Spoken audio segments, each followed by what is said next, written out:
నమస్కారం. ఘంటారావానికి స్వాగతం. ముందుగా ప్రధాన అంశాలు. డిఎస్సిపై వైసీపీ విష ప్రచారం చేస్తోందంటూ సీమ టీచర్ల ఆగ్రహం. కుట్రలను కట్టిపెట్టకుంటే గుణపాఠం చెబుతామని హెచ్చరిక. కర్నూలులో ఉపాధ్యాయులు ఆత్మగౌరవాన్ని చాటారన్న సీఎం. గొడ్డలిపాటి ఆరోపణలకు ఐక్యంగా బదులిచ్చారని ప్రశంస.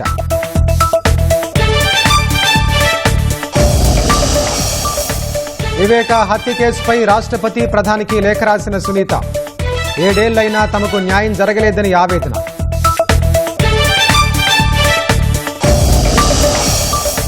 యువత కోసం కొత్త రంగాలు ఉద్భవిస్తున్నాయన్న ప్రధాని. సవాళ్లతో పాటు కొత్త అవకాశాలు వస్తాయని వ్యాఖ్య.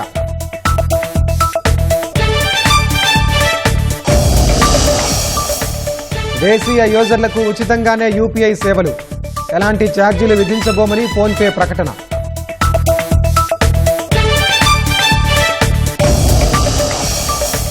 డీప్ ఫేక్ వీడియోలను మెటా అరికట్టాలన్న కేంద్రం. సోషల్ మీడియా కంటెంట్కు సంస్థలదే బాధ్యతని స్పష్టీకరణ.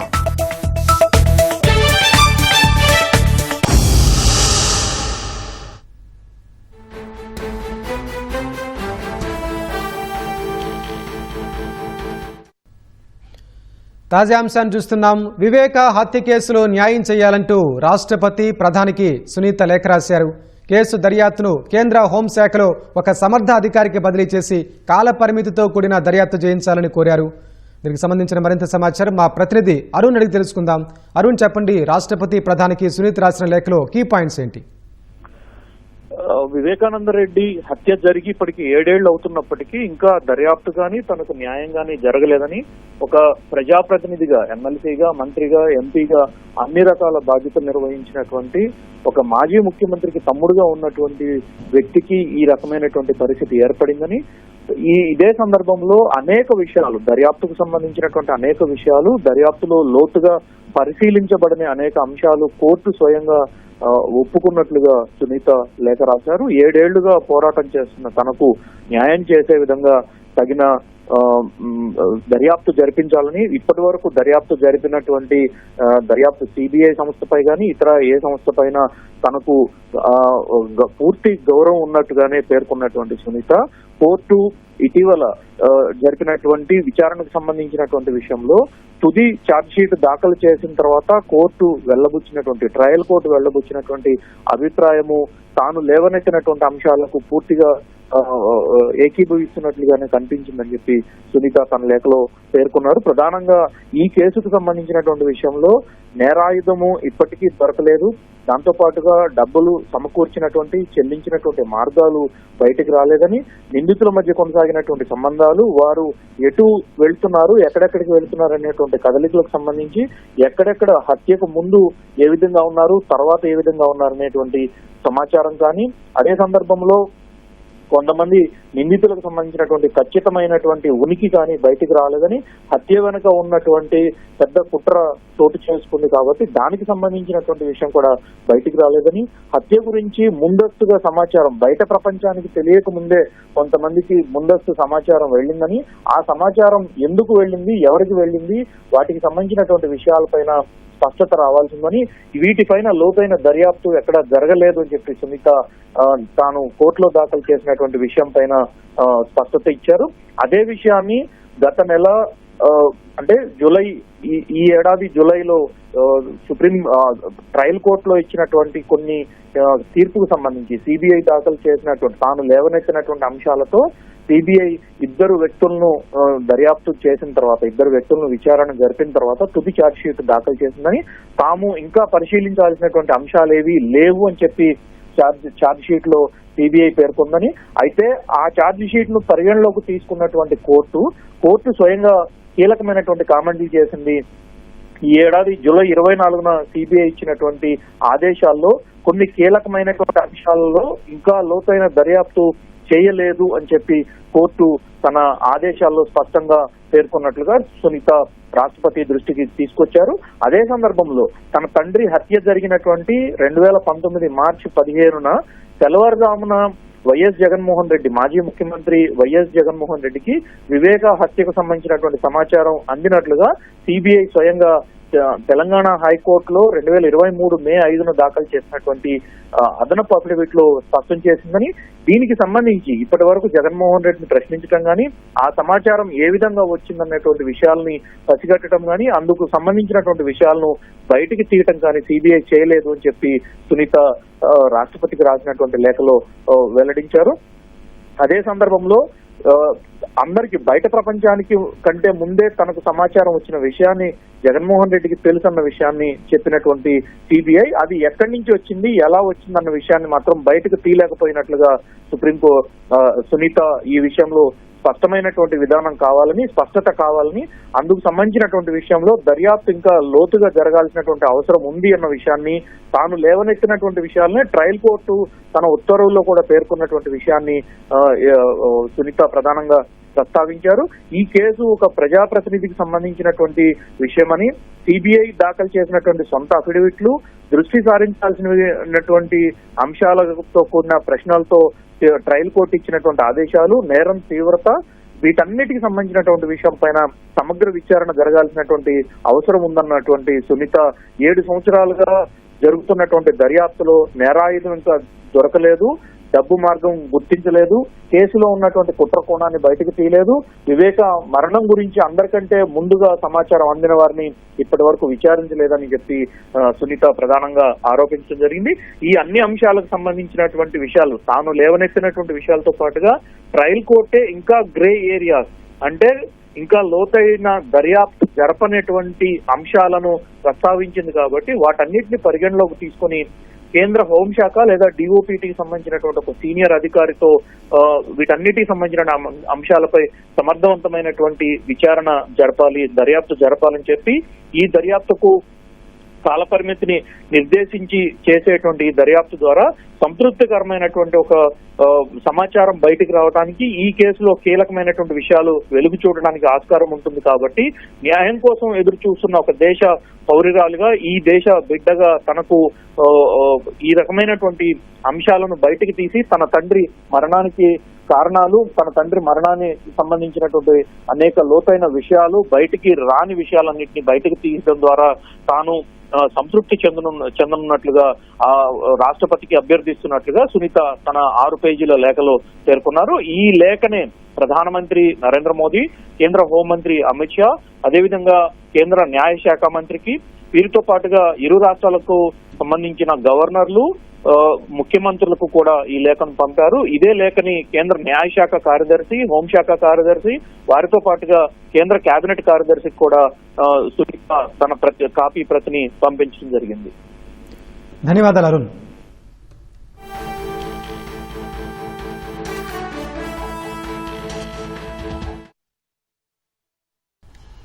వివేక హత్య గురించి జనానికి తెలియకముందే జగన్కి ఎలా తెలిసిందో తేలాల్సి ఉందని సునీత అన్నారు. వివేక 75వ జయంతి సందర్భంగా పులివెందుల్లోని సమాధి వద్ద కుటుంబ సభ్యులతో కలిసి సునీత నివాళులర్పించారు.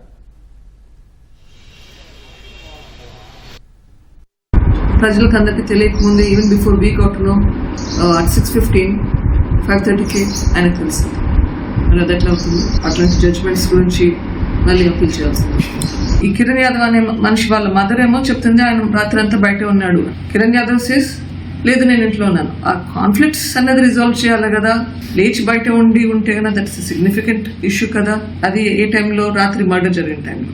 ఇటువంటి గ్యాప్స్ మళ్ళీ ఆ జడ్జ్మెంట్లు court recognises the allegations correct అని చెప్తున్నట్లు, కానీ దాన్ని ఇన్వెస్టిగేట్ చేయమని చెప్పలేము అంటారు. మరి కోర్టు అట్లా చెప్తే ఇంక ఎక్కడికి పోవాలో? ఇప్పుడైతే నాకు వచ్చిన ఈ ఆర్డర్స్ న్యాయమని నేను నమ్మడం లేదు, but I will fight it still.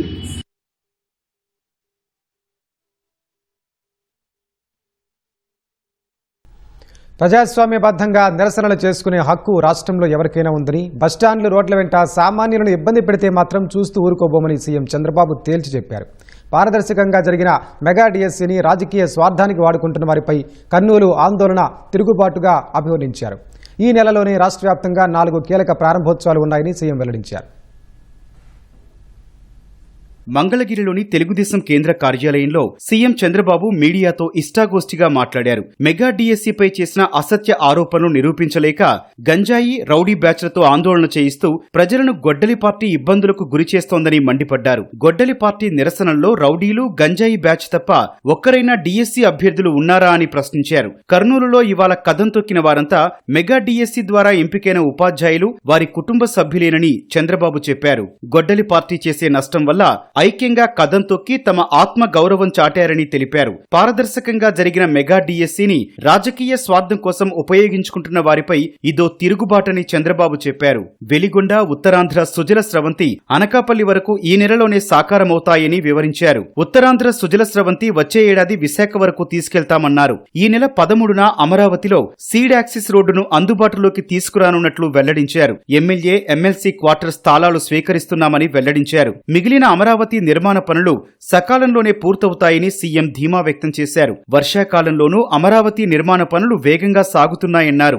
ఎగువన వర్షాల వల్ల 2 రోజుల్లో శ్రీశైలం నిండే అవకాశముందన్న చంద్రబాబు తర్వాత సాగర్కు నీరొస్తుందని ఆశాభావం వ్యక్తం చేశారు. సామాజిక మాధ్యమాల్లో గొడ్డలి పార్టీ విష ప్రచారాలు కట్టడి చేసేలా ప్రభుత్వ చర్యలు ఉంటాయన్నారు. ఆర్థిక వ్యవహారాలపై విడుదల చేసిన శ్వేతపత్రం ప్రజల్లోకి బాగా వెళ్లిందని సీఎం అన్నారు. ప్రెజెంటేషన్పై 10 గంటలు అధ్యయనం చేశానన్నారు. ఇకపై ఏటా ఇదే తరహాలో శ్వేతపత్రాలు విడుదల చేస్తామన్నారు. ఆర్థిక పరిస్థితి ప్రజలకు వివరిస్తేనే అర్థం చేసుకుంటారన్న సీఎం అప్పుడే ప్రజలకు వాస్తవాలు అర్థమవుతాయన్నారు.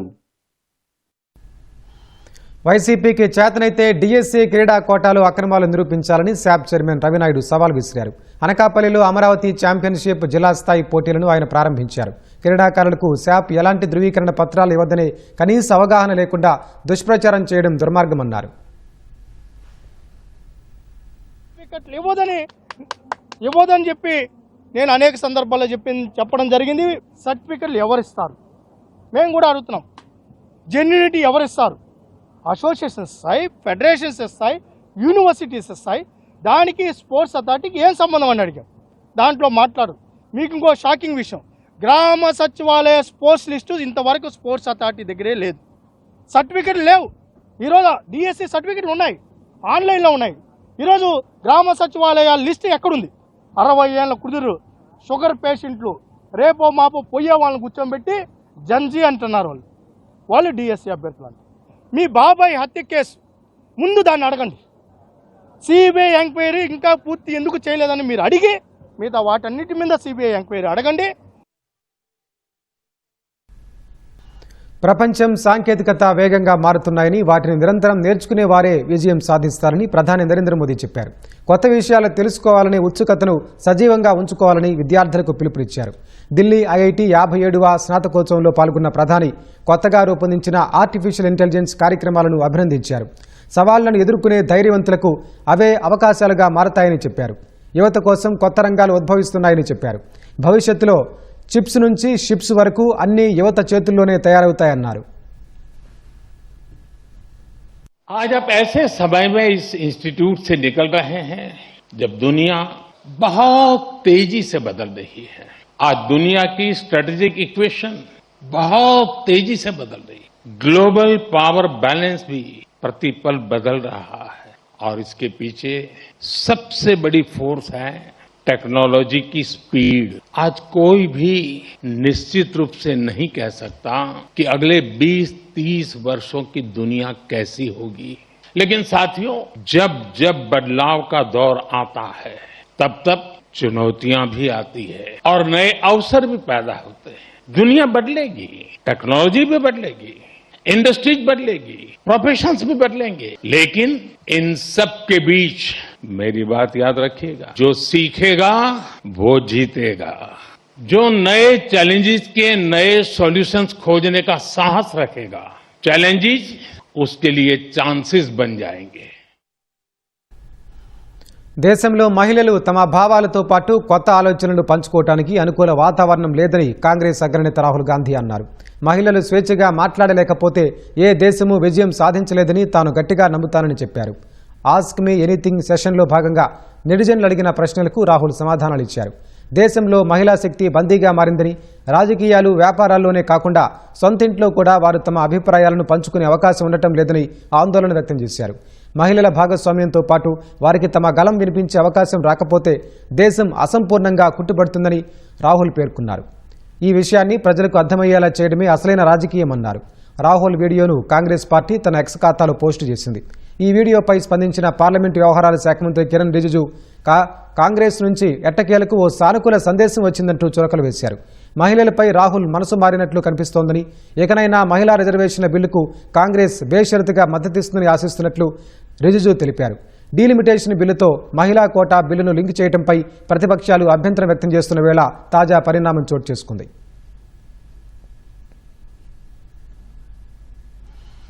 జార్ఖండ్లో ఉద్యోగ నియామక పరీక్షల పేపర్ లీకేజీపై ఆందోళన చేస్తున్న యువతతో సోరెన్ సర్కార్ జరిపిన చర్చలు ఫలించలేదు. తమ డిమాండ్లు నెరవేరే వరకు నిరసన కొనసాగుతుందని ఆందోళనకారులు తేల్చి చెప్పారు.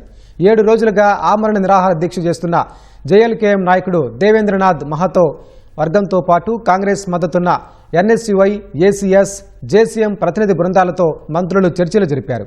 సమస్య పరిష్కారానికి ప్రభుత్వం సానుకూలంగా ఉందని మంత్రులు దీపికా పాండే సింగ్, సుదివ్య కుమార్ తెలిపారు.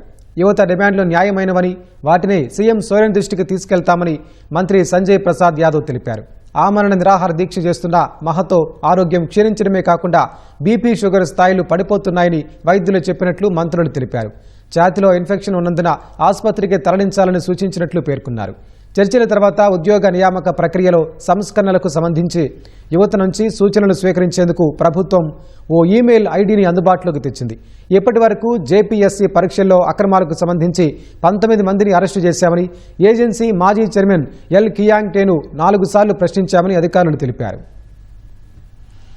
డీప్ ఫేక్ వీడియోలతో పాటు బాలల లైంగిక వేధింపుల కంటెంట్ను అరికట్టేందుకు తక్షణం చర్యలు తీసుకోవాలని సోషల్ మీడియా దిగ్గజం మెటాను కేంద్రం ఆదేశించింది. సామాజిక మాధ్యమాల్లో ఉండే కంటెంట్కు ఆయా సంస్థలే బాధ్యత వహించాలని పేర్కొంది. కొన్ని రోజులుగా మెటా ప్రతినిధులతో వరుసగా చర్చలు జరుపుతున్న కేంద్రం దేశ చట్టాలకు అనుగుణంగా మెటా సామాజిక మాధ్యమాలు ఎంతవరకు నడుచుకుంటున్నాయనే అంశాలపై ఆ సంస్థను ప్రశ్నించింది. ఏఐ ద్వారా సృష్టించిన హానికరమైన కంటెంట్ సోషల్ మీడియాలో వైరల్ కావడంపై కేంద్రం ఆందోళన వ్యక్తం చేసింది. సింథటిక్ కంటెంట్ను గుర్తించి లేబుల్ చేయాలని ఐటీ నిబంధనలు సూచిస్తున్న లేబుల్ లేని ఏఐ వీడియోలు ఎందుకు కనిపిస్తున్నాయని మెటాను నిలదీసింది. కంటెంట్ మోడరేషన్లో భారతీయ భాషల పట్ల అవగాహన, ప్రాంతీయ పరిజ్ఞానంతో పాటు మెరుగైన మానవ పర్యవేక్షణ ఉండాలని సూచించింది. తమ ప్లాట్ఫామ్లో లోపాలు ఉన్నాయని అంగీకరించిన మెటా వాటిని పరిష్కరించడానికి చర్యలు తీసుకుంటున్నామని హామీ ఇచ్చింది. వచ్చే వారం కూడా మెటా ప్రతినిధులతో కేంద్రం సమావేశం కానున్నట్లు తెలుస్తోంది. యూపీఐ లావాదేవీలపై ఛార్జీలు విధించడానికి ఉద్దేశించిన పేమెంట్ అండ్ సెటిల్మెంట్ సిస్టమ్స్ చట్ట సవరణ బిల్లుకు లోక్సభ ఆమోదం తెలిపిన వేళ ఫోన్పే కీలక ప్రకటన చేసింది. భారతీయ యూజర్లకు యూపీఐ లావాదేవీలపై ఛార్జీలు విధించబోమని ఫోన్పే సీఈఓ సమీర్ నిగమ్ ప్రకటించారు. యూపీఐ లావాదేవీల కోసం వినియోగదారులు ఎటువంటి రుసుం చెల్లించాల్సిన అవసరం లేదని తెలిపారు. యూపీఐ సేవలు ఉచితంగానే కొనసాగుతాయని స్పష్టం చేశారు. Payment and settlement system acts 2007 లోక్సభలో ఆమోదం పొందిన తర్వాత డిజిటల్ పేమెంట్లపై ప్రజల్లో ఆందోళన నెలకొన్న నేపథ్యంలో ఆయన ఈ మేరకు స్పందించారు. మరోవైపు చిన్న వ్యాపారులకు ఉచిత యూపీఐ సేవలు యథావిధిగా అందుబాటులో ఉంటాయని పేమెంట్స్ కౌన్సిల్ ఆఫ్ ఇండియా స్పష్టం చేసింది.